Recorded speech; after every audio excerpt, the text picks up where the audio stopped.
السلام عليكم ورحمه الله وبركاته. بسم الله الرحمن الرحيم. اهلا وسهلا بحضراتكم اعزائي المشاهدين ومتابعين قناه عبد الله في كل مكان. تحياتي لحضراتكم.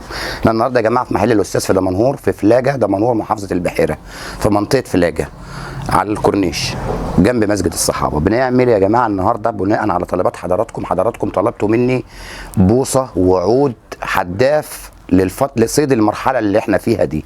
المرحله اللي احنا فيها يا جماعه طبعا بتاكل الخضره الريم يعني، وطبعا التعابين والقراميط بالليل. فعلشان كده يا جماعه انا مش هينفع اعرض حاجه مش هستخدمها في الوقت ده الا الحاجات اللي هي على خصومات ضخمه. طبعا النهارده الاستاذ ميسره مش هاجي كده لما فات يعمل له خصومات يا جماعه، معلش. قلت له يا استاذ ميسره انا عايز انزل بحاجه حتى لو الساده المشاهدين اصدقاء قناتي ما استعملوهاش دلوقتي يستعملوها بعدين، بس حاجه تبقى انت عملت واجب يعني. قال لي يا عم عبده اختار الحاجه اللي انت عايزها واعمل عليها اللي انت عايز تعمله.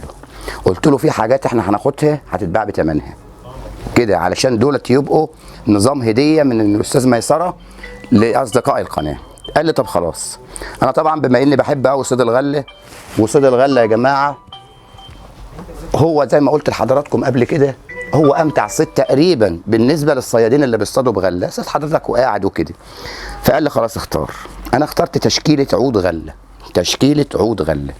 العود ده يا جماعه ده اهو ب 30 جنيه 180. العود ده وده في منهم يا جماعه 3-4 كراتين ب 130 جنيه. تشطيب العود حضرتك لو شفته الدبل بتاعته تساوي 30 جنيه. الدبل بس تساوي 30 جنيه. تشطيب العود فرن بلاستيك بيقفل ما يفوت، صاموله ما تفوتش، حاجه تشطيب راقي. عود جامد جدا يا جماعه. لما حضرتك تحب تصطاد من مكان قريب، العود اهو يا جماعه حاجه بسم الله ما شاء الله جميله جدا جدا وجامد جامد، عود جامد. تمام. طيب اختصر الموضوع على كده، العرض على كده والهديه اللي عملها لنا الاستاذ ميسره؟ لا ما ينفعش طبعا. قلت له عايز حاجه اطول شويه. قال لي اختار برضه. اخترت العود ده. العود ده يا جماعه تشطيبه سوبر لوكس. العود ده يا جماعه ب 40 جنيه. ده ب 40 جنيه. عود 230 سم 210 ب 40 جنيه. عود برضو تشطيبه عالي، عود جميل، حاجه جميله يعني، خفيف الوزن، جامد، في كل مواصفات العود الحلو.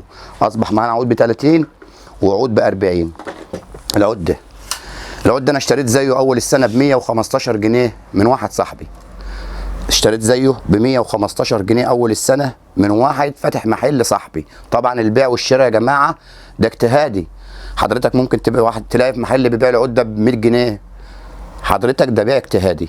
المحل العود ده النهارده الاستاذ ميسره منزله عليه خصم. العود ده يا جماعه ب 50 جنيه، ب 50 جنيه. عود 270 ب 50 جنيه. تشطيبه زي ما حضراتكم شايفين. عود فيه كل امكانيات العود، كل امكانيات عود الصيد او الاريال بلغه البحروه موجوده في العود ده، وب 50 جنيه. يبقى معانا حاجه ب 40، حاجه ب 50، حاجه ب 30، وفي منهم كميات يا جماعه. يعني مش هنقول ان احنا عاملين ده العرض ده على الحاجات ديت 10 15 عود ويخلصوا والعرض خلص، لا يا جماعه في منهم كميات، وان شاء الله العرض مفتوح وشغال. طيب اساس العرض اللي احنا جايين علشانه ده الواجب اللي عمله معانا الاستاذ ميسره. البوصه يا جماعه، البوصه يا جماعه هي الجيل الجديد لصيد الريمه. الجيل الجديد لصيد الريمه ما عادش في حد بيصطاد بعود باريال يعني. الناس دلوقتي بتجيب البوص. البوص طبعا انا كلمت الاستاذ ميسره لما اصدقائي على القناه طلبوا مني عرض بوصه، قلت له يا استاذ ميسره انا عايز شويه بوص. الجيل الجديد لصيد السمك.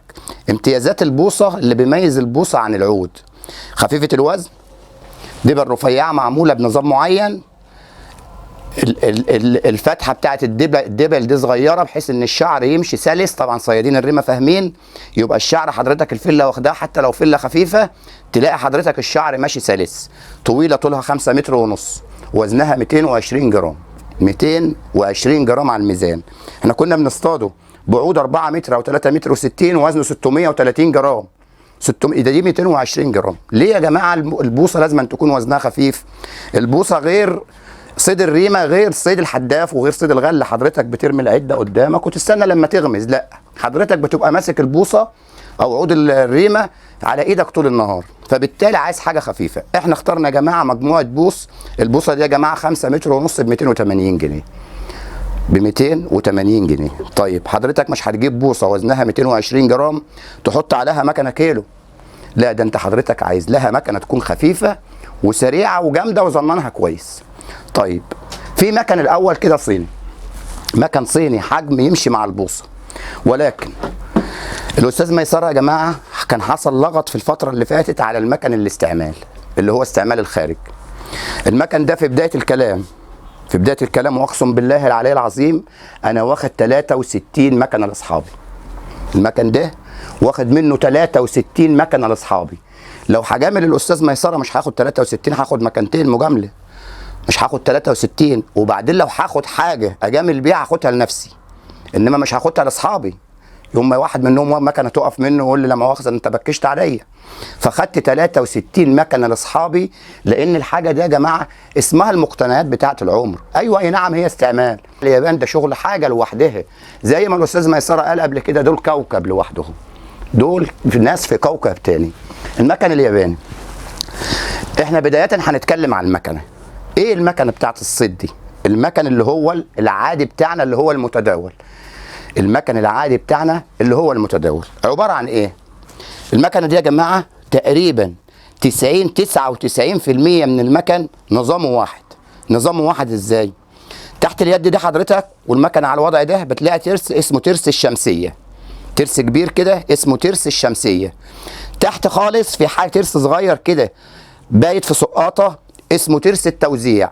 فوق منهم حدافه بتروح وتيجي مربوطه في العمود اللي ماسك الحله ده، وفي ترس نحاس هنا اصفر. كل المكن تقريبا 95% باستثناء الفايكن شغال بحدافه من غير ترس توزيع.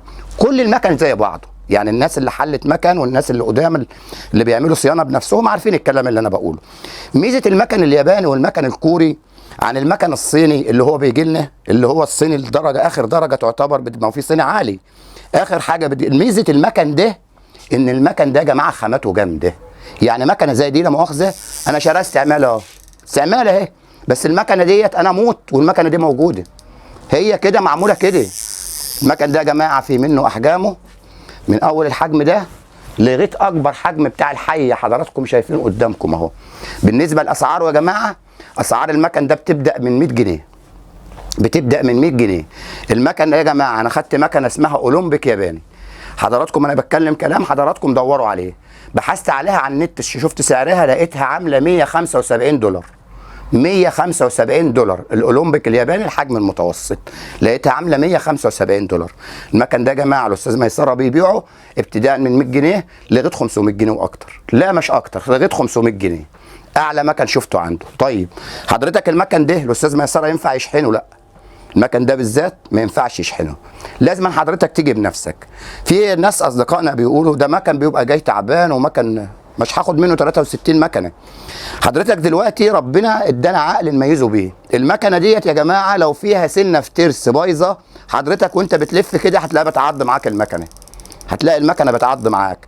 لو ترس التوزيع تحت في سنه واقفه هتلاقي التوزيع بيجي هنا وينط كده، تمام. انما مكنه انا بلفها كده بلاقيها سلسه معايا ومكنه جميله، الصداده رايح جاي، المكب بتاعها مكب الاستيراد، مش البلبله دي يا جماعه روح الشعر داخل فيها كده تضرب سمكه تيجي تاخد من الظنان تروح قطعه، ده البلبله بتاعتها حديد ياي مش سوسته.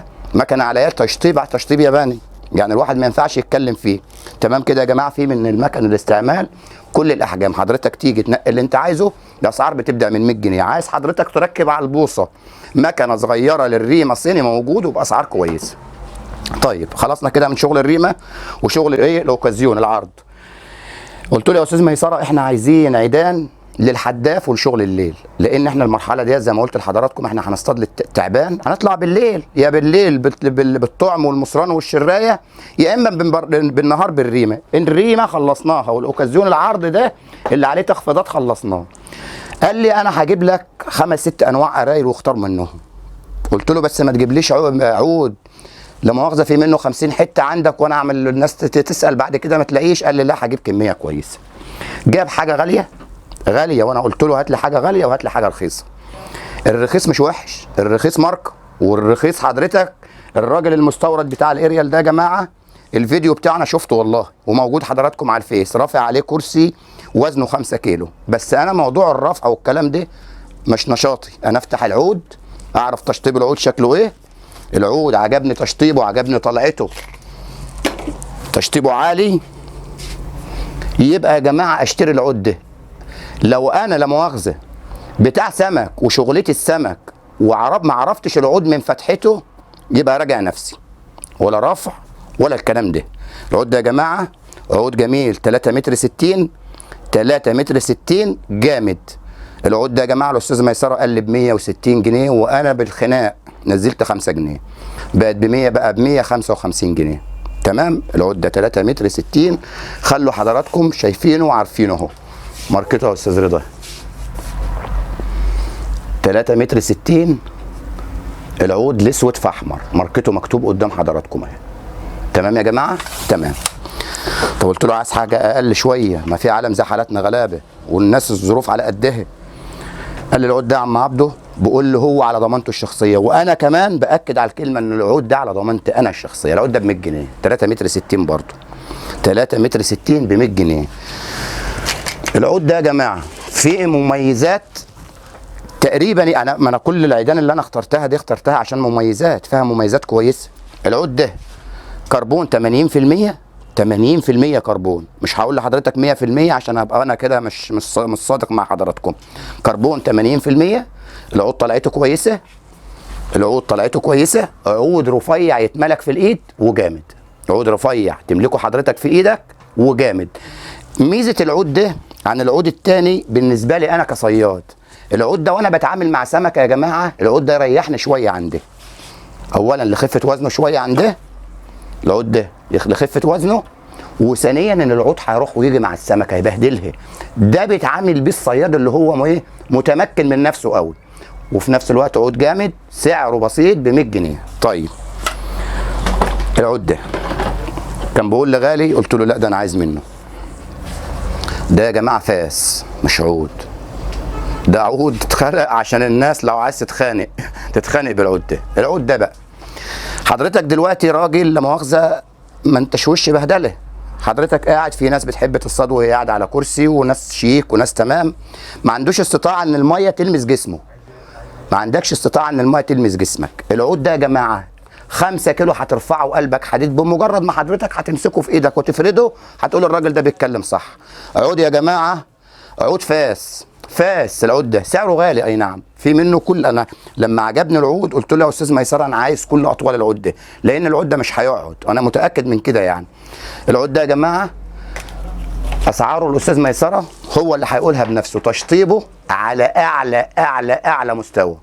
اطوال بدأ من 3 متر يا عم عبده، ماشي، ب 260 جنيه، ماشي، 3 متر و60 295 جنيه، ماشي، عشان انت اتكيت عليا برضو فيه. ماشي. ال 4 متر و20 325، ال 4 متر ونص 350 جنيه. ماشي. يبقى الفوجي وتشطيب عالي خالص وصف العود ده انا مش هعرف اوصفه. العود ده حضرتك مش هتحس بالكلام اللي انا بقوله الا لما تفرد العود ده كده قدامك كده وتمسكه في ايديك من غير ما تصطاد بيه، هتقول العود ده عبده عبد الله، الكلام اللي قالوا عليه كلام مظبوط 100%. تمام كده يا جماعه. العودين دول كان حصل عليهم في الفتره اللي فاتت كلام كتير، كان حصل عليهم كلام كتير. انا واجبي علشان الامانه اللي تحتم عليا ان انا اكون واقف مع المشاهد بتاعي، العود ده يا جماعه في منه نوعين، علشان خاطر لو حصل لغط في السوق وانت تقول لواحد ده انا اشتريته ب 500 جنيه، وواحد تاني يقول لك والله ده انا شاريه ب 300 جنيه، وهيحصل دوشه عليه. العود ده يا جماعه الاباتشي لو حضراتكم كل الناس تقريبا عارفاه، تجار وصيادين. الاباتشي ده يا جماعه في منه نوعين، نوع اسمه فئه اولى ونوع اسمه فئه ثانيه. ده الفئه الاولى الصغير ده القصير ده. تميز حضرتك العود الاباتشي الفئه الاولى طبعا دبله منطويه، الدبله الاولانيه بتنطوي بتتقفل، دبل صيني، صيني تشطيب صيني، الدبله من جوه صيني يعني سيراميك، الدبله من جوه سيراميك، العود كربون 100%. علشان كده العود ده غالي شويه يا جماعه. العود ده الاباتشي الاصلي، الاباتشي الاصلي تعرفوا ازاي؟ شفت حضرتك هنا عليه الدمغه بتاعت الاباتشي اهي، حضرتك هتشوف هنا الدمغه بتاعت الاباتشي، مش هتشوفها في العود ده، رغم ان هما الاثنين شبه بعض بالظبط. ده الاباتشي الفرزه الثانيه او الفئه الثانيه. ده يا جماعه عامل 500 جنيه، صغير ده اهو، لا مش صغير، اقل من ده في الطول. ده عامل 300 جنيه. الفرزه الثانيه والفئه الثانيه عامل 300 جنيه، الفئه الاولى عامل 500 جنيه. علشان حضرتك ممكن تشتري اباتشي، واحد يقول لك انا شاريه ب 500 وانت تكون شاريه ب 500، واحد شاريه ب 300. ده يا جماعه بعرف حضراتكم فئه اولى وفئه ثانيه. العيدان ديت شغلها يا جماعه شغل برضو للحدافات وللتسقيط ولللطش. العيدان دي جامده وتستحمل لانها وتنفع كل حاجه تقريبا في الصيد التقيل تنفع فيها العود ده. العود ده يا جماعه، العود ده انا طبعا بختار حاجه كذا حاجه. ما حضرتك ممكن ما تجيش على ذوقي، ما تحبش حاجه من ذوقي، بقى ذوقك انت. وممكن اقول على حاجه كويسه تكون هي مش داخله دماغك، فانا بوري حضرتك كذا حاجه. العود ده يا جماعه، انا باجي الدكان يا جماعه اعمل اي المحل بيبقى فيه 50 60 نوع عود، لما اختار منهم 5 6 عيدان يبقى هم دولت اللي انا واثق فيهم. ما انا ممكن افضل اقول ده العود ده والعود ده والعود ده وانا كده ببكش. لا، انا بقول على العود اللي انا لما احب اشتري عود اشتريه. العيدان دي يا جماعه، بصوا حضراتكم شكل العود. العود ده عايز الناس اللي معاهم عربيات او الناس اللي هي بتحب العود الفرن الطويل، لان فرنه طويل. فرنه طويل مديله عزم وامكانيات جباره. العود بيتقوس رغم جموديته دي، ان عود جامد وصلب بيتقوس كله عود جامد، حاجه تفرح. طيب سعره ايه يا استاذ ميسره؟ منه طولين 4 متر و20 و4 متر ونص، 350 375. ماشي. الاسعار دي يا جماعه احنا هنقدر نقول ان هم جامدين شويه، بس ما تنسوش حضرتك ان عنده عود ب 30 جنيه وعنده عود ب 40 جنيه وعنده عود ب 50 جنيه وعنده عود ب 60 جنيه. بعود ب 50 جنيه بس ما فيش ب 60. الشعر، شايفين حضراتكم الشعر اللي قدامكم ده كله ده باستثناء الياباني ب 10 جنيه. بكره الشعر اللي حضرتك شايفها اكتر من 15 20 نوع ب 10 جنيه. بكره شعر ب 10 جنيه باستثناء البكره الياباني دي ب 15 يا جماعه. باستثناء البكره الياباني دي ب 15. طيب التطورات الجديده في مجال صيد السمك، الاستاذ ميسره راجل منفتح بامانه، يعني راجل متابع على الميديا ومتابع على النت والكلام ده. في حاجه انا متاكد ان شاء الله انها قريب قوي هتبقى امر واقع، هتبقى قوه اساسيه وخاصه للناس اللي بتصطاد سمك كبير والناس اللي بتسهر بالليل. البدله يا جماعه، بدله الصياد. بدله الصياد عباره عن بدله نفس القماش بتاع بدلات الغطس. البدله دي يا جماعه حضرتك تنزل الميه لغايه هنا، وحضرتك الهدوم اللي تحت ما تتبلش، مزوده طبعا بشوز اللي هو الكازلك ده. حضرتك هتنزل الميه لغايه هنا ما تتبلش. اذا حضرتك دلوقتي بتتعامل مع سمكه كبيره وهتنزل لها شويه في الميه مسافه متر وربع ولا متر، مش هتتبل. طيب حضرتك بتعمل دور الغله في تعديل، بيبقى معايا بدلتي في الشنطه البسها بدل ما اقلع هدومي. البدله دي يا جماعه بتدفي كمان. مميزاتها انا حضرتك جيت بالليل لو لبس حضرتك اللي تحت منها خفيف شويه مش هتبقى بردان. البدله دي يا جماعه جيل جديد من صيد السمك وقريب جدا هتبقى امر واقع. البدله دي ب 500 جنيه يا جماعه.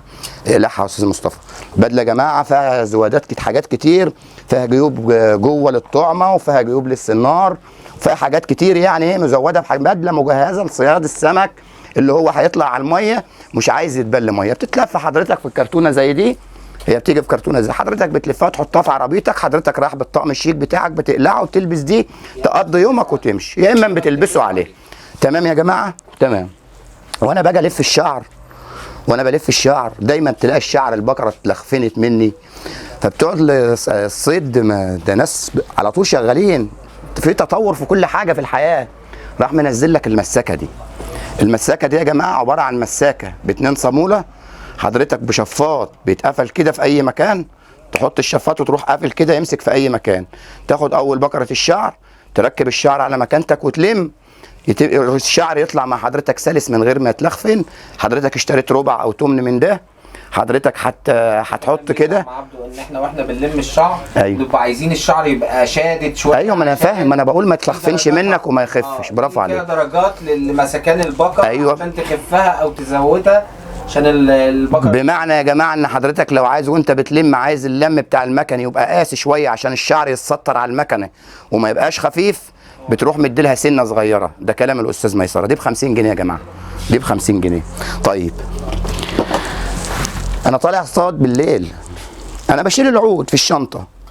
ده يا جماعه شياله بتاعت عود. حضرتك بترمي العود الحداف او عود الغماز، مش هترميه على الارض او هتدور على بوصه زي ما انا كنت بعمل في الفيديوهات وارشقها واحط عليه. لا، دي ب 15 جنيه. بتتفتح زي ما حضراتكم شايفين، تعلى حسب المكان اللي حضرتك قاعد فيه. هي بتطلع. ايوه ما انا فاهم، ما انا عندي واحده زيها سودا بانت معايا في الفيديوهات بتاعت العنب. تمام يا جماعه، عشان لو عايز ركبها يا ابو محمد. دي يا جماعه بتطلع بتبقى طويله زي ما حضراتكم شايفين. عايز تعملها فرده واحده اعملها، عايز تعملها 2 اعملها. طيب الشعر، اتكلمنا على الشعر البلاستيك، قلنا كل الشعر البلاستيك ب 20 جنيه، ب 10 جنيه. الشعر البريد السوق مليان شعر بريد. في منه شعر بريد اصلي وفي منه شعر بريد على قده. الشعر ده لو حضراتكم فاكرين موسم العنب، العود الاحمر الكبير بتاعي ال 4 متر كنت مركب عليه البقره دي. ال 4 متر شعر خفيف، تشوفوا حضرتك في سماكه الشعر ال 25 او ال 30 بالكتير. الشعر ده 8 فتله، شعر جامد، شعر بريد مستواه معقول، لان في بريد ب 1000 جنيه البقره. ده هنقول مستواه معقول وحاجه كويسه وتجمد قلبك في السمكه. دي ب 40 جنيه يا جماعه. بقره الشعر البريد دي ب 40 جنيه. في حاجات اقل من كده. تمام يا جماعه، زي ما قلنا لحضراتكم الشعر ابتداء من 10 جنيه البلاستيك، كل الشعر الصيني اللي قدام حضراتكم البلاستيك ده ب 10 جنيه باستثناء الشعر اللي هو الياباني ده ب 15 جنيه. واير لحضراتكم صيادين الحيه قالوا لي الواير ده بيجي منين؟ فقلت له يا استاذ ميسره اتصرف وهات لي واير 70. الواير 70 يا جماعه، هو فاكرين حضراتكم الفيديو بتاع الحيه اللي انا شرحته؟ الواير فيه افزانه جوه، الكيس بتاع الافزان اهو. حضراتكم شفت الفيديو بتاع الحيه على ان حضرتك هتصطاد سمك تقيل من السمك اللي يقطع الشعر، يبقى الرمال زي ما قلنا قبل كده واير. بقره الواير دي بكام يا استاذ ميسره؟ ب 15 جنيه. ب 15 جنيه يا جماعه بقره الواير. تمام.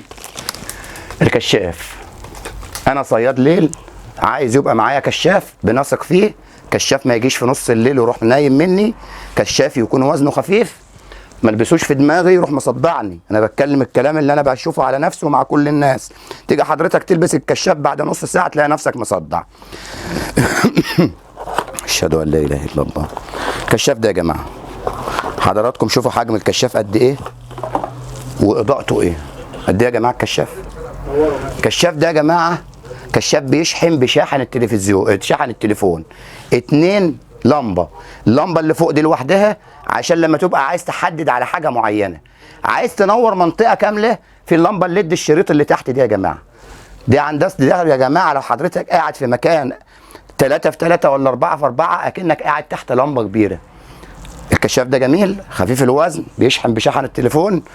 ثمنه يا جماعه في كل المحلات انا والله اشتريته ب 65 جنيه قبل كده والله.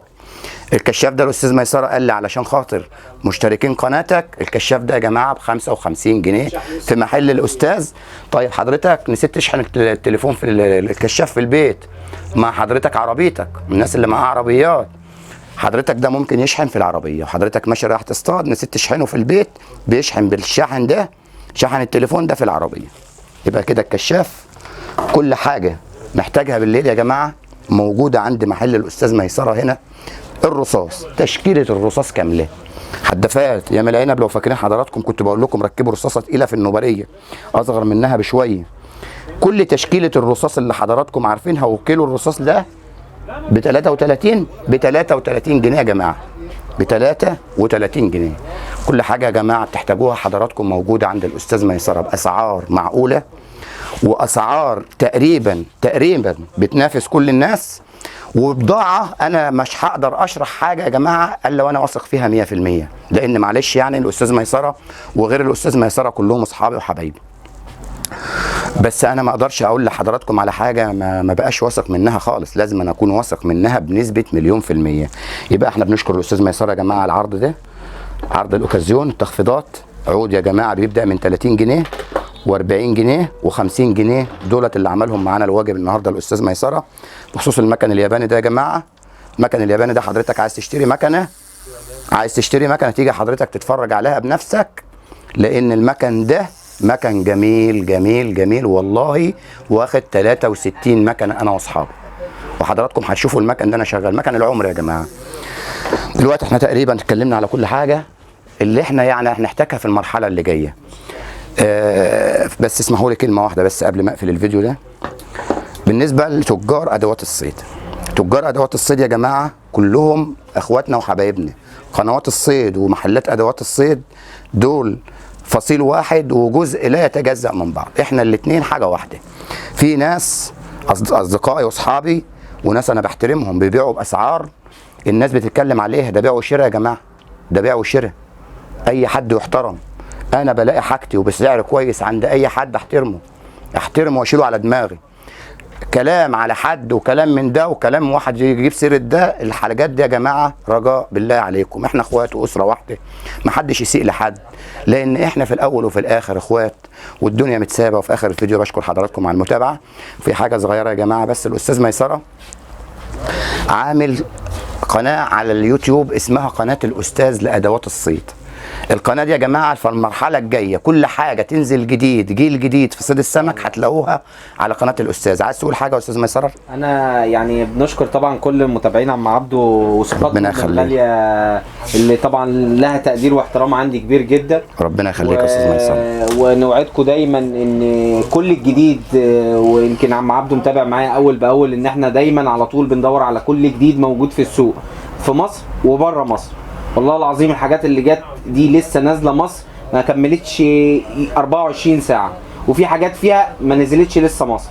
فاحنا بنحاول على قد ما نقدر ان احنا ثقتكم الغاليه اللي طبعا ما تتقدرش بمال الدنيا ديت، ان احنا نكون عند حسن ظنها. وبنشكركم كلكم شكرا جزيلا، وبنشكر عم عبده. ربنا يخليك يا استاذ ميسره، وربنا يديم المعروف يا جماعه. لمتابعه المزيد عن ادوات الصيد يا ريت حضراتكم تزوروا قناه الاستاذ لادوات الصيد على اليوتيوب. نمره الاستاذ ميسره هتلاقوها حضراتكم في اول تعليق، وهتلاقوها مكتوب على الفيديو. الشحن يا جماعه لجميع المحافظات داخل وخارج مصر. وتحياتي لحضراتكم، واشوفكم في الفيديو الجاي. السلام عليكم، مع الف سلامه.